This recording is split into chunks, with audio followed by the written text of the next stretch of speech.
Fala aí, meu povo. Como é que vocês estão? Muito boa noite pra vocês, pra todo mundo acompanhando aqui. Normalmente o YouTuber pede pra deixar like no início, então eu vou pedir pra vocês deixarem, porque eu acho que ninguém vai chegar no final desse vídeo. E normalmente o YouTuber também cria desafios.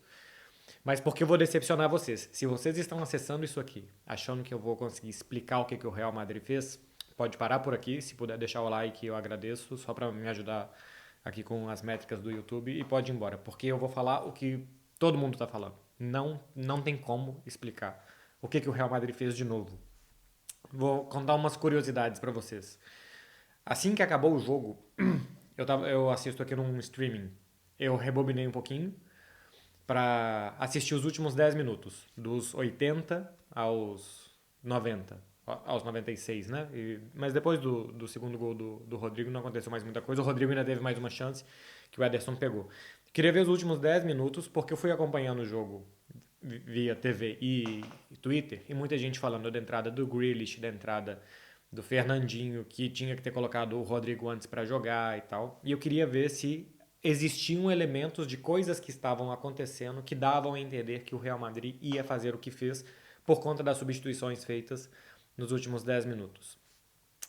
Não achei resposta. Não tem. Não aconteceu nada. O Real Madrid não estava pressionando, ele não passou a jogar nos últimos 10 minutos, diferente do que vinha jogando, para que a gente pudesse falar: bom, pode ser que aconteça. A qualquer momento vai acontecer um gol. Nem o gol do Real Madrid estava perto, estava muito mais perto do gol do Manchester City, o segundo. E o Grealish perde, né? Qualquer um pode perder. Ele vai muito bem no primeiro lance que ele perde, no segundo tem um pouco mais de má sorte, mas que o Mendy tira, sabe-se lá como, também em cima da linha. Então, não dá para dizer que o Guardiola errou nas substituições, que o Ancelotti errou na escalação não colocando o Rodrigo, porque as coisas aconteceram. Porque falar depois é muito fácil. Cara, é fácil demais eu vir aqui e falar: não pode tirar o Mahrez e colocar o Fernandinho, tirar um ponta, colocar um volante, onde já se viu, ou onde já se viu deixar um jogador como o Rodrigo, que vem em boa fase, que marcou contra o Espanhol, que marcou contra o Chelsea, que marcou contra o Sevilha. Como é que deixa esse cara fora? Sinceramente, o mais cômodo que tem é eu vir aqui meia hora depois do jogo, gravar um vídeo e falar todas essas coisas depois que elas aconteceram. Eu tô tentando ser honesto com quem sobrou ainda aqui, porque já disse que eu não vou conseguir explicar, para dizer que eu reassisti o jogo e não acho explicação. E mais, eu coloquei depois, enquanto eu tava trocando de roupa, não sei o que, arrumando a minha sala aqui para gravar o vídeo para vocês, coloquei em outra televisão aqui para ver outro tipo de debate, outro tipo de opiniões do que eu tava vendo. E está todo mundo falando a mesma coisa. Está todo mundo falando a mesma coisa. Que acontece alguma coisa com o Real Madrid Clube de Futebol que não acontece com os outros. Assim, para tentar explicar um pouquinho racionalmente, o que eu acho que o Real Madrid faz muito bem é criar esses momentos. Saber que esses momentos positivos, de virada, do outro time sentir, eles podem acontecer. E para isso ele tem que se manter, ele tem que ter uma força mental, como virou o termo da moda e que eu uso, então estou criticando a mim também, por usar um termo da moda, de ter força mental para quando ele está muito mal, ele não se abalar com as coisas que acontecem. É muito normal um time que toma 1-0 do Manchester City, que tem que fazer 2 gols, que comece a desesperar, que jogador dê carrinho fora de hora, que queira roubar a bola muito rápido, que seja expulso, que cruze errado a bola na área. O Real Madrid continua jogando como quem tá, não como quem está jogando no início de um jogo, mas como quem sabe que aquilo ali pode acontecer. E para mim esse é o grande mérito. Por que o Real Madrid faz e os outros não fazem? Porque o Santiago Bernabéu é diferente? Porque a camisa? Porque aquilo? Também. Eu acho que o Santiago Bernabéu não é feito de cimento, ele é feito de sentimento. Então, isso também ajuda.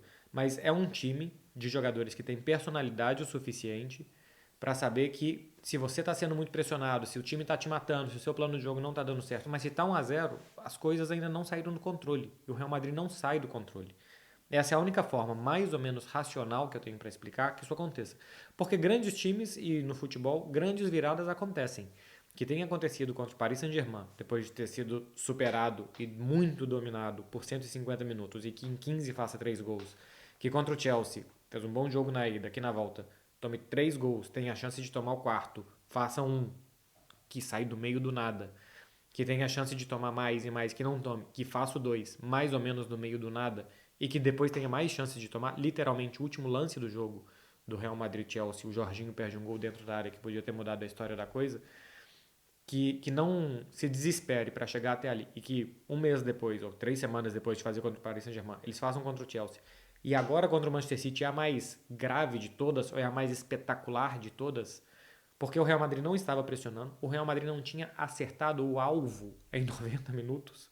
O Real Madrid acertou o alvo no minuto 91 e voltou a acertar no minuto 92. Não tem nenhuma explicação que eu venha aqui, desenhe, coloque mapas de calor e tal. Se alguém conseguiu fazer isso, porque a gente tem muitos bons analistas, eu tiro o meu chapéu, indico o vídeo e é muito melhor do que eu. Eu não consigo. Que se faça tantas vezes, num espaço de tempo tão curto e cada vez mais espetacular que as outras. Cara, o Real Madrid estava jogando contra um time que tinha um controle da bola, que não deixava o Real Madrid correr. O que o Real Madrid queria fazer era roubar a bola do Manchester City, porque é um time que naturalmente tem a bola, roubar bola no Vinícius Júnior, entre Walker e Laporte, para o Vinícius correr, tentar achar o Benzema, uma jogada individual e tentar fazer um gol. Isso não aconteceu em nenhum momento. O Manchester City controlou as corridas do Vinícius Júnior, às vezes melhor, às vezes pior, mas sempre a ponto de não levar um grande perigo. O Manchester City conseguiu ter a bola e se defender muito com ela durante todo o jogo. O Manchester City também não quis correr riscos. Muita bola no pé, pouca bola para correr, pouca gente arriscando, porque o Manchester City não sabe se defender lá atrás, tanto que em um minuto, quando precisou, não conseguiu. Não sabe se defender lá atrás, mas sabe se defender com a bola no pé. Às vezes, quem está jogando com a bola no pé não está atacando, está defendendo. E aí, quando sobem para pressionar quem está com a bola, se ele dá uma bola nas costas do zagueiro, é um gol de contra-ataque com quem tem a posse de bola, basicamente. E o Manchester City estava fazendo isso, estava fazendo um jogo muito defensivo com a bola no pé. Para quem assiste o jogo do Manchester City, a diferença de postura dos laterais do Manchester City hoje e de um jogo de Premier normalmente era absurda. O Walker e o Cancelo chegavam no máximo até a linha de volantes do Real Madrid. Não passavam dali, porque se eles passam daquela linha e perdem a bola, tem muita gente para correr depois. E o Manchester City não queria dar esse contra-ataque e praticamente não deu. Então controlou bem. Quando o Real Madrid se desorganizou um pouco, o Manchester City fez um gol. Poderia ter matado, não matou, é do futebol. O Real Madrid sabia que corria risco, jogava contra um time muito bom para matar o jogo. E não aconteceu. E quando o Real Madrid teve uma, saiu um gol. E quando teve outra, outro gol. E aí depois todo mundo sabia o que ia acontecer. Todo mundo tinha. Mas assim, eu não tinha nenhuma dúvida que logo no início da prorrogação o Real Madrid ia fazer o terceiro gol.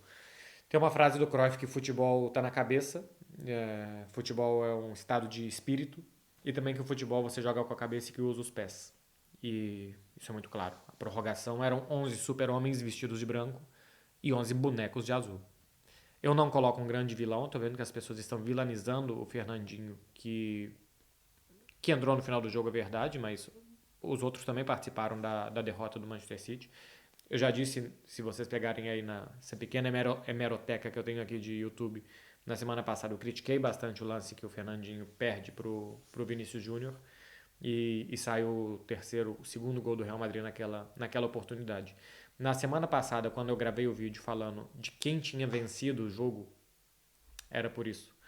Porque um gol só de diferença contra o Real Madrid era pouco, e quando o Manchester City ampliou essa vantagem com o gol do Mahrez, a gente viu que 2 gols também era pouco contra o Real Madrid, porque sempre é, porque é um time que sempre chega. Hoje eu não vou falar ainda da final de Real Madrid-Liverpool, porque tem muitas semanas ainda para acontecerem até lá e ver como é que esses dois times vão chegar até a decisão.